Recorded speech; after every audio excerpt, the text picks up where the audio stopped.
दोस्तों, नए उमंग और नए जोश के साथ आज आपका स्वागत है, अभिनंदन है आपके अपने YouTube channel Aryan institute Allahabad में। दोस्तों, जैसा कि आज आपके सामने लिखा गया है सजीव वस्तुएं, आज मैं आपके जो सिलेबस है डीएलएड प्रथम सेमेस्टर का उसका श्री गणेशाय करने जा रहा हूं।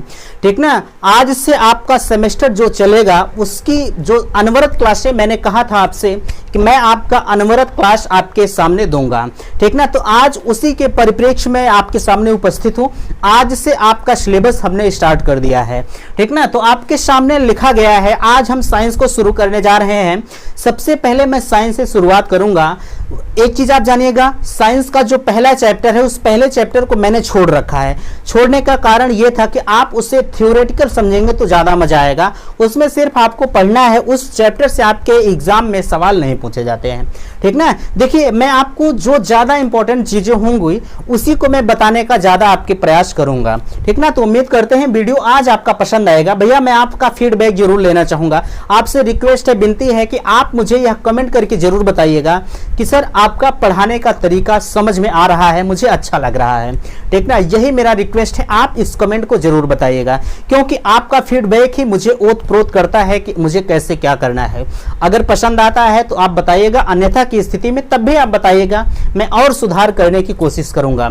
चलिए, बात आती है सजीव वस्तुएं, लिविंग थिंग्स हम किसे कहते हैं। देखिए, आप हिंदी और इंग्लिश को दोनों जानते हुए चलिए, अगर हम बात करें आपसे कि लिविंग थिंग्स हम किसे कहते हैं, ठीक ना, तो आप क्या बताएंगे लिविंग थिंग्स को। और अगर हम हिंदी में बात करें तो हिंदी में हम इसे कहेंगे सजीव वस्तुएं। देखिए, अगर आप कहें, देखिए आज तो मैं लिख रहा हूं, बट आप बताइएगा, अगर आपको लिखने की आवश्यकता होगी, यार इसमें तो एकदम बेसिक चीज है। आप अगर पढ़ के आए हैं तो जाहिर सी बात है सजीव और निर्जीव तो ये सब तो जानते ही होंगे, लेकिन खैर अगर नहीं जानते हैं तो ठीक है, मैं आपको लिखने का प्रयास थोड़ा कम करूंगा और समझाने का प्रयास ज्यादा करूंगा। कोशिश आप ये करिएगा कि आप स्वयं मुझे जो यहां बोल रहा हूं आप नोट्स खुद बनाइएगा, क्योंकि अगर मैं यहां लिखूंगा तो समय आपका ज्यादा लगेगा और मेरा यह उद्देश्य नहीं होता दोस्त कि मैं वीडियो को ज्यादा बड़ा रखूं। ठीक ना, चलिए अगर हम बात करें आपसे कि सजीव वस्तुएं हम किसे कहते हैं, तो थोड़ा सा आप लिखना चाहें तो लिख सकते हैं सजीव वस्तुएं, अरे जिसमें चेतना पाई जाती है। अरे हम तो सजीव हैं, हमें चेतना पाई जाएगी कि नहीं पाई जाएगी। अगर हम दूसरे रूप में कहें कि सजीव वस्तुएं हम किसे कहेंगे, तो आप लिखेंगे वह अभिव्यक्ति जिसे वह अभिव्यक्ति जिसमें, देखिए लिखिएगा वह अभिव्यक्ति जिसे छूने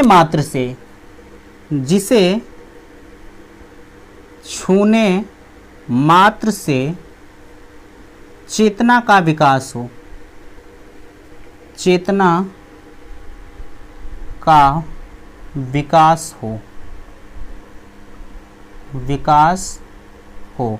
देखिए भैया समय ज्यादा लग रहा है, ठीक ना, इसलिए मैं ज्यादा लिखने का प्रयास नहीं करूंगा। जो इंपॉर्टेंट चीजें होंगी, जो इंपॉर्टेंट फैक्ट होंगे उसे मैं लिखूंगा। ठीक ना, इसलिए आप ओरल को समझते हुए चले, आप नोट्स खुद बनाइएगा, मैं यहां से आराम से आपको बोल दूंगा। ठीक ना, देखिए आपके सामने लिखा है कि सजीव वस्तुएं हम किसे कहते हैं। तो ये थोड़ी सी हैंड राइटिंग भी वीक है और जल्दी में लिखने का प्रयास करता हूं, हैंड राइटिंग बनती भी नहीं हमसे। ठीक ना, तो आप लिखना चाहें तो लिखिए वह अभिव्यक्ति जिसे छूने मात्र से चेतना का एहसास प्रकट होता है वह सजीव वस्तुएं कहलाती हैं। आपके सामने लिखा गया है। अगर हम इसे दूसरे शब्दों में कहना चाहें तो आप लिख सकते हैं जिसमें चेतना पाई जाती हो वह हमारी सजीव वस्तुएं कहलाती हैं। ठीक ना, अब अगर हम बात करें जैसे, अगर इसके बाद हम बात करें आपसे कि भैया जैसे के रूप में आप थोड़ा सा बताएंगे जैसे में हमारा क्या होगा। अगर हम इसके एग्जाम्पल की बात करें तो इसका एग्जाम्पल पहला होगा पेड़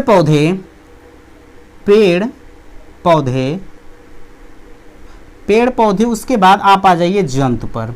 अब आपके मन में आ रहा होगा कि ये जो पेड़ पौधे हैं क्या इसमें चेतना का विकास होता है, हम इसे छूते हैं तो ये जान पाते हैं। मेरे दोस्त, आप सजीव चीज हो, आप किसी भी चीज को छुएंगे तो उसको चेतना का एहसास जरूर होगा। अरे पेड़ पौधे बोलते नहीं तो क्या उन्हें चेतना का एहसास नहीं होता है? हम उन्हें बेदर्द होके काट देते हैं, उनको भी दर्द होता है। ऐसा नहीं है कि उन्हें दर्द नहीं होता, बिल्कुल दर्द होता है। इसलिए पेड़ पौधे भी सजीव वस्तुओं के तहत आते हैं, इनको भी चेतना का एहसास होता है, ठीक ना। और जंतु को आप जानते होंगे, हम आप जंतु, हमें आपको कोई छूता है तो जाहिर सी बात है कि हम आप जान जाते हैं, कितने भी निद्रा की मुद्रा में हो तब भी हमें आपको पता चल जाता है कि हमें कोई स्पर्श कर रहा है। उम्मीद करते हैं कि आप समझ गए होंगे। अब बात आती है कि पृथ्वी पर जो सजीव वस्तुएं पाई जाती हैं उसे हम कितने भागों में बांट सकते हैं, ठीक ना। इसे हम इरेज करते हैं। देखिए, अगर पृथ्वी पर जो सजीव वस्तुएं पाई जाती होंगी, जाहिर सी बात है उन्हें बांटा गया होगा, कुछ भाग उनके होंगे, तो आप लिखेंगे सजीव वस्तुओं को हम सजीव को हम तीन प्रकार में बांट सकते हैं,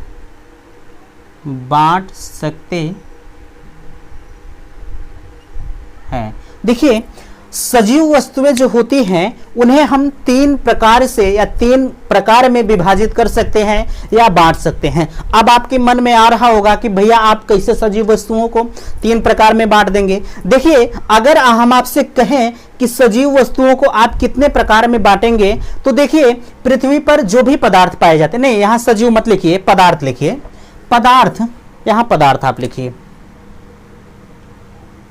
पदार्थ, सजीव को नहीं पदार्थ को। देखिए, अगर हम आपसे बात करें कि पृथ्वी पर जो भी पदार्थ पाए जाते हैं उन्हें हम कितने प्रकार से बांट सकते हैं, मैंने आपसे बताया कि हम तीन प्रकार से बांट सकते हैं। अब उसमें पहला आप लिखेंगे, अभी मैं सबको डिफाइन करके आपके सामने रखता हूं। उसमें भैया हमारा पहला है, अगर हम आपसे कहें आप सजीव लिखिए, पहला हमारा है सजीव। दूसरा लिखिए निर्जीव, क्या लिखेंगे, निर्जीव लिख लीजिए। पहला हमारा हो गया सजीव, दूसरा हमारा हो गया निर्जीव, और अगर हम तीसरे की बात करें तो तीसरा हमारा हो जाएगा मृतक। होगा कि नहीं होगा? देखिए, अगर हम इनके इंग्लिश में बात करें तो पहला होगा लिविंग बीइंग्स, उसके बाद दूसरा हमारा होगा नॉन लिविंग बीइंग्स, और तीसरा मृतक को हम डेड कहते हैं, जो मर गया होता है, उसी को हम जो है मृतक कहते हैं।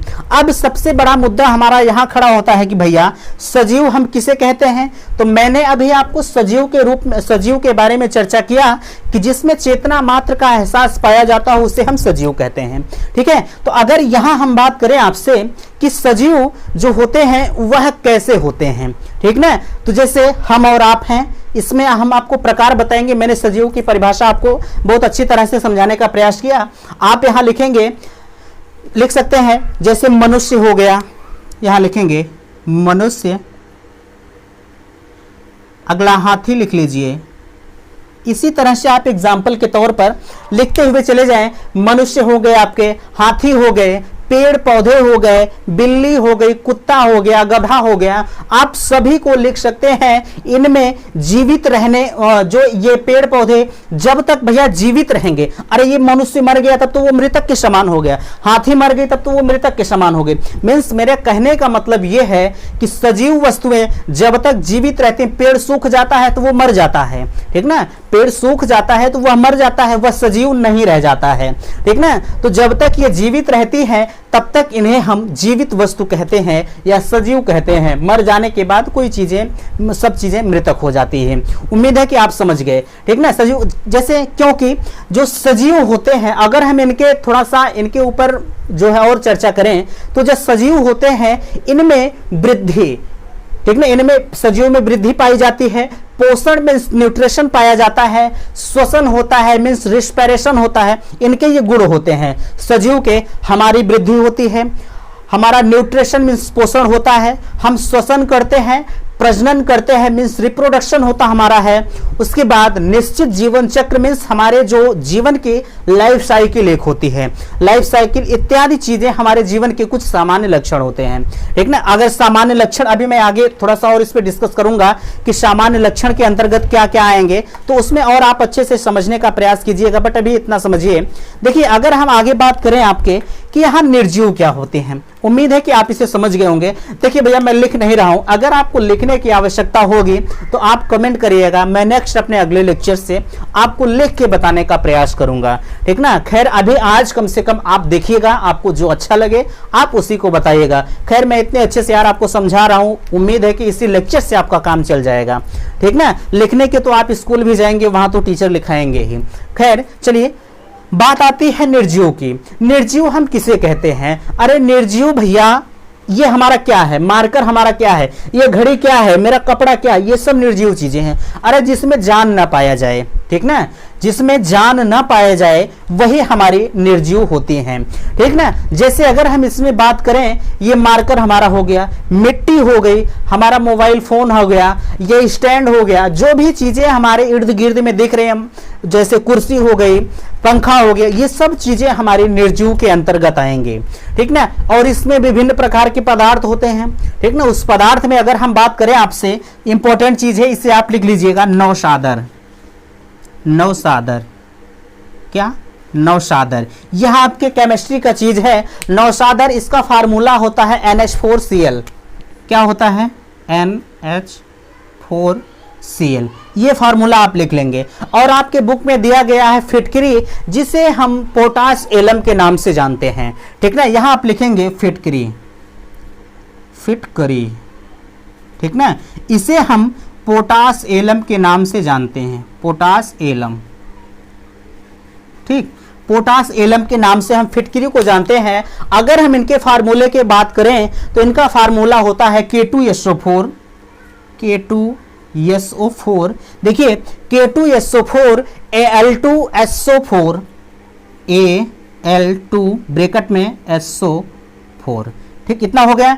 K2SO4 Al2SO4 Al2 ब्रैकेट में SO4 इंटू SO4 के बाद होगा होल थ्राइस, आप इसके नीचे लगाइएगा, SO4 इंटू होल थ्राइस। उसके बाद आप लिख लीजिएगा 24H2O, सॉरी 24H2O। आप इस फिटकरी का फार्मूला होता है, बड़ा इंपॉर्टेंट होता है, बहुत जगह ये पूछा भी जाता है। हो सकता है आपके सेमेस्टर के एग्जाम में पूछ लिया जाए कि भैया आप फिटकरी का फार्मूला बताएंगे, तो उम्मीद करते हैं कि आप इसे लिख लिए होंगे। इसको जरूर लिख लीजिएगा, अन्यथा आप कुछ लिखिएगा या मत लिखिएगा, इसको और इसको जरूर लिख लीजिएगा, ठीक ना। उम्मीद है कि आप समझ गए होंगे। जैसे अगर हम इसमें बात करें भैया कि निर्जीव वस्तुओं में और क्या क्या चीज आएंगी, जैसे आपकी गाड़ी होती है, आप कहेंगे गाड़ी चलती है, आप कहेंगे गाड़ी चलती है, मोटर गाड़ी हो गई, जहाज हो गई, ये सब चीजें चलायमान हैं, ठीक ना। गाड़ी आप चलाते हैं, जहाज भी चलती है, हमें आप चलाते हैं, तो आप कहेंगे ये सब चलायमान है, ये सब सजीव हैं। मेरे दोस्त ये सब सजीव नहीं है, इसमें हम बाहर से ऊर्जा दे रहे हैं। अरे यही मार्कर है, जब हम मार्कर लिखेंगे तब ये चलेगा, अन्यथा यह नहीं चलेगा। तो इसमें हम ऊर्जा अपनी दे रहे हैं तब यह चल रहा है, ठीक ना। उसी प्रकार आपकी गाड़ी जो होती है उसमें भी हम बाहर से डीजल पेट्रोल डालते हैं तब आपकी गाड़ियां चलती हैं, तो इसलिए वह भी निर्जीव हैं, ठीक ना। उसे हम बाहरी रूप से उसे हम ऊर्जा प्रदान करते हैं तब मेरी गाड़ी चलती है, इसलिए वह भी अगर बात किया जाए तो आपका निर्जीव वस्तुओं के अंतर्गत आएगी। उम्मीद है कि आप समझ गए होंगे। चलिए अब हम बात करते हैं आपका मृतक क्या होता है। अरे जो मर गए होते हैं, मृतक क्या होता है, इसे हम इंग्लिश में बात करें अगर तो डेड होता है। देखिए प्रत्येक जीवधारी जो होते हैं, प्रत्येक जीवधारी एक निश्चित जीवन चक्र की अवधि होती है। जैसे हमारी हुई या किसी भी इस इन्वायरमेंट में जो भी जीवधारी होंगे उनकी एक निश्चित जीवन अवधि होती है, ठीक ना। उस जीवन अवधि पूर्ण हो जाने के बाद उनकी मृत्यु हो जाती है, ठीक ना। उनकी जीवन अवधि पूर्ण हो जाने के बाद उनकी मृत्यु हो जाती है। जैसे हम आप हैं 60 साल 70 साल के दौरान मृत्यु हो जाती है। अरे आपके समय में तो यार 60 साल हम लोग नहीं चल पाएंगे, क्यों? क्योंकि हम लोग इतना सब कुछ खा रहे हैं केमिकली आइटम ना, कि हमारा और आपका 60-70 साल चलना मुश्किल हो जाता है। खैर ये सब बात छोड़िए, हम अपने मुद्दे पर आते हैं। देखिए अगर हम बात करें आपसे मृतक की, तो मृतक प्रत्येक जीवधारी की, लिखना चाहे तो लिखिएगा प्रत्येक जीवधारी की एक निश्चित जीवन अवधि होती है, ठीक। लिखिएगा प्रत्येक जीवधारी की एक निश्चित जीवन अवधि होती है। उस जीवन अवधि को पूर्ण हो जाने के बाद, उस जीवन अवधि को पूर्ण हो जाने पर उसकी मृत्यु हो जाती है। मृत्यु के पश्चात जीवधारी कि शरीर को हम, अरे जब मृत्यु हो जाती है तो उसके पश्चात उसी को हम मृतक या डेड कहते हैं, या उसी को हम शव कहेंगे, या आप लाश कहते होंगे, जो भी आप कह लीजिए, सब बात एक ही है। ठीक ना। तो उम्मीद है कि आप समझ गए होंगे। अब थोड़ा सा हम मृतक के जो कैरेक्टर पाए जाते हैं, जो लक्षण होते हैं, थोड़ा सा हम उन पे आपसे डिस्कस करते हैं। ये क्या होते हैं? हमारे और आप में जो सजीव वस्तुएं होती हैं, मैं सजीव और मृतक का थोड़ा सा कंपैरिजन करता हूं आपसे, आप ध्यान देंगे। जैसे अगर बात करूं आपसे कि जो सजीव वस्तुएं होती हैं, सजीव में कोशिका पाई जाती है, ठीक, जिसको हम इंग्लिश में सेल कहते हैं, उसमें सजीव में पाई जाती है। क्या मृतक में कोशिका पाई जाती है? इसे हम इरेज कर रहे हैं, आप लिखते हुए चलेंगे, क्योंकि ये लिखेंगे तब मजा आएगा। ये सब मैं इरेज कर रहा हूं। ठीक, देखिए यहां मैं निर्जीव हेडिंग बना रहा हूं, मृतक। मृतक, देखिए इनके लक्षण अगर आप लिखना चाहें तो लिखिए, कोशिका नहीं होती, कोशिका नहीं होती। ठीक ना, कोशिका नहीं होती। देखिए मैं आपसे फिर कहना चाहूंगा कि अगर आपको लिखने की आवश्यकता होगी, अगर आप बताइएगा कि सर आप लिख के बताइए, तो मैं नेक्स्ट अपने अगले लेक्चर से आपको लिखकर समझाने का प्रयास करूंगा। बट अभी आज इस तरह से देखिए, अगर यही लेक्चर मेरे लिए आपके लिए सफिशिएंट होता है तो आप बताइएगा, मैं इसी तरह से पढ़ाऊंगा। अन्यथा की स्थिति में अगर आप जैसे कहेंगे मैं उसी तरह से पढ़ाने का प्रयास करूंगा। खैर अभी आप इतना देखिए, ये जो मृतक होते हैं उनमें सेल नहीं पाई जाती। अभी हमारे और आपके अंदर सेल है, ठीक ना, अभी हमारे और आपके अंदर सेल है। और जब हम आप मर जाते हैं तो हमारे साथ जो मर जाते हैं उसमें जो हमारे अंदर सेल होती हैं वह सब कुछ डेड हो जाती हैं। ठीक ना, तो इनमें सेल का अभाव होता है। अगर हम आगे बात करें, यह तो पहला नंबर हमारा हो गया।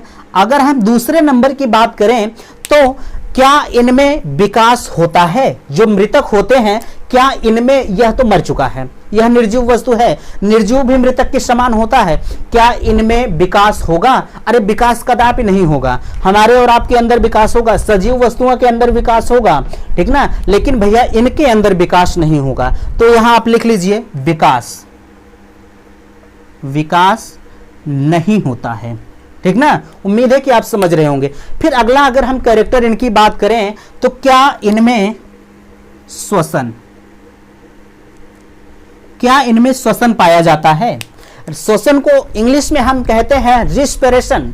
ठीक ना, श्वसन जो है निर्जीव वस्तुओं में, जो अगर हम आप जब एक्सपायर कर जाते हैं तो हमारे और आपके अंदर क्या श्वसन की क्रिया होती है? नहीं होती है। तो इसी चीज को मैं आपसे बताना चाहता हूं कि मृतक के अंदर श्वसन क्रिया या श्वसन की आवश्यकता नहीं होती है। भैया श्वसन की आवश्यकता मृतक में नहीं होती है। उम्मीद है कि आप समझ गए होंगे। अगला कैरेक्टर अगर हम बात करें इनमें प्रजनन होता है, प्रजनन।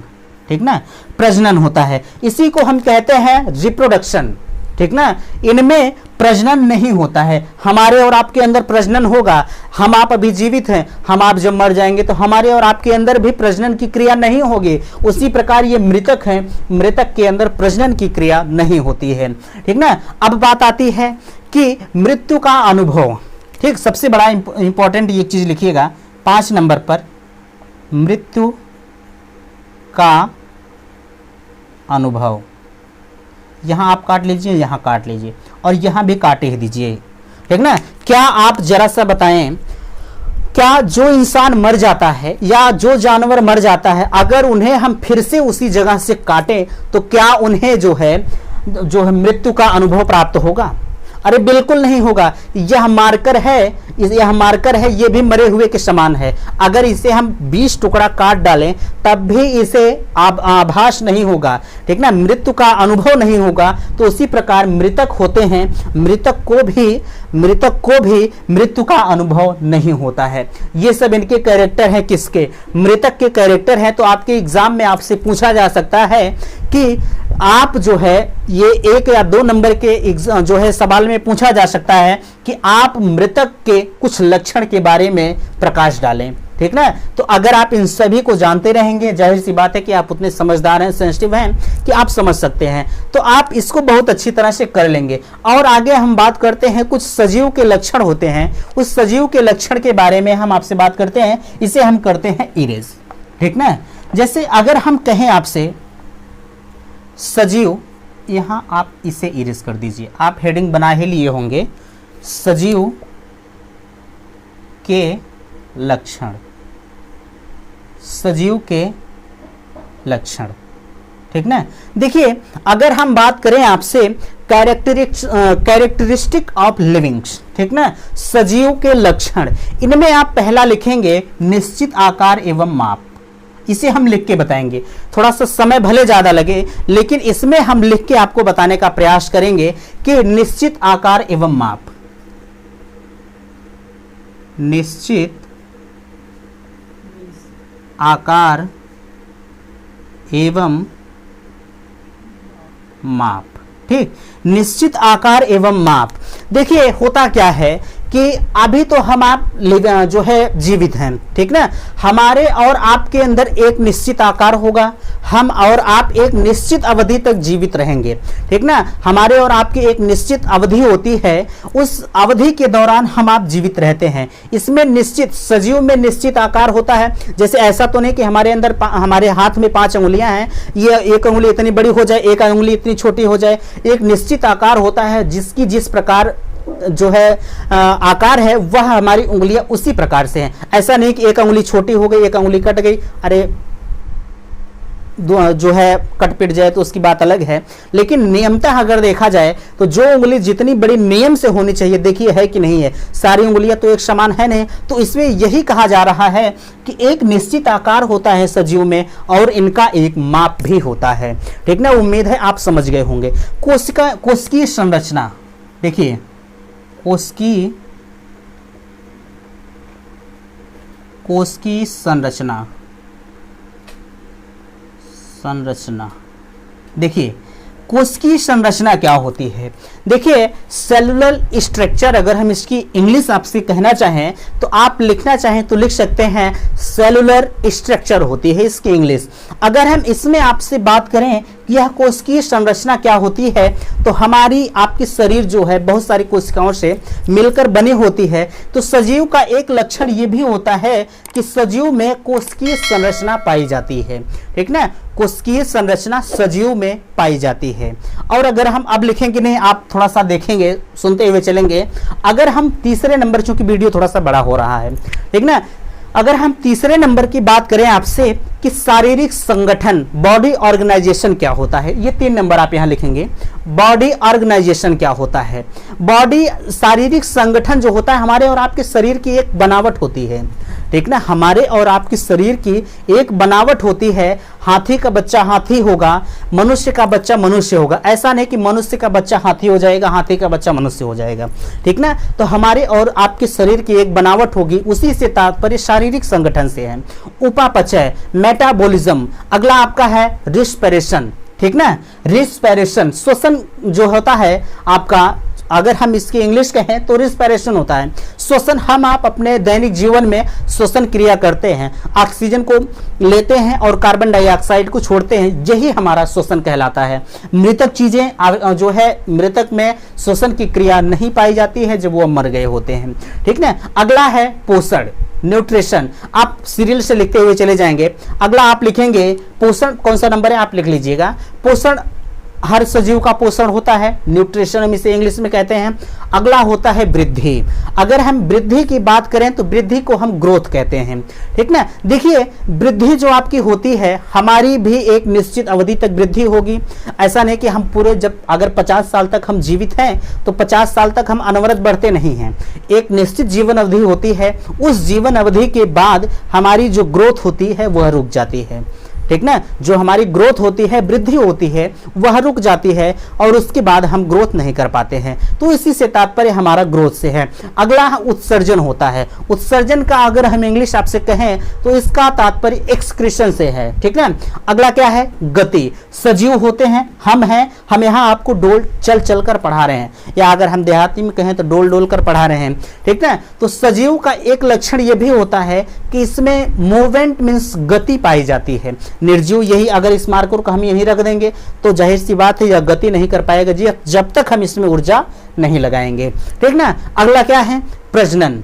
ठीक ना, प्रजनन। अगर हम इसे इंग्लिश में आपसे कहें तो रिप्रोडक्शन होता है। देखिए सजीव में चाहे वह कोई भी सजीव वस्तु हो उसमें जो है रिप्रोडक्शन पाया जाता है। मीन्स इसी को हम जनन कहें या प्रजनन कहें, बात हमारी एक ही है। हर सजीव रिप्रोडक्शन करता है, ठीक ना। अब रिप्रोडक्शन कई प्रकार का होता है, यह भी आपको आगे पढ़ना था, बट अगर बात आ गई तो थोड़ा सा सुन लीजिए।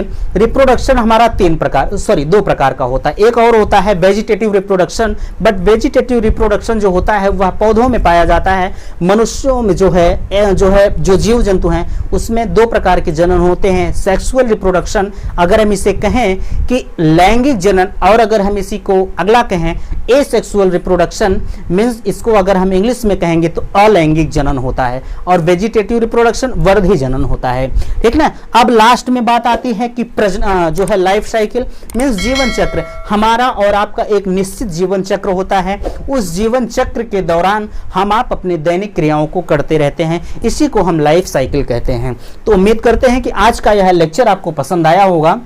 देखिए मैं आपसे लास्ट में एक बात और कहना चाहूँगा, अगर आपको यहाँ लिखने की ज़रूरत है, अगर आप चाहते हैं कि मैं यहाँ लिख के बताऊँ तो आप कमेंट करिएगा। मैं नेक्स्ट अपने आने वाले अगले लेक्चर में आपको लिख कर समझाने का प्रयास करूँगा, ठीक ना। तो एक चीज़ और लास्ट में, अगर वीडियो पसंद आया तो भैया प्लीज़ लाइक ज़रूर कीजिएगा और यह कमेंट ज़रूर कीजिएगा कि हाँ सर आपका पढ़ाया हुआ मुझे समझ में आ रहा है, ठीक ना। तो थैंक्स, धन्यवाद।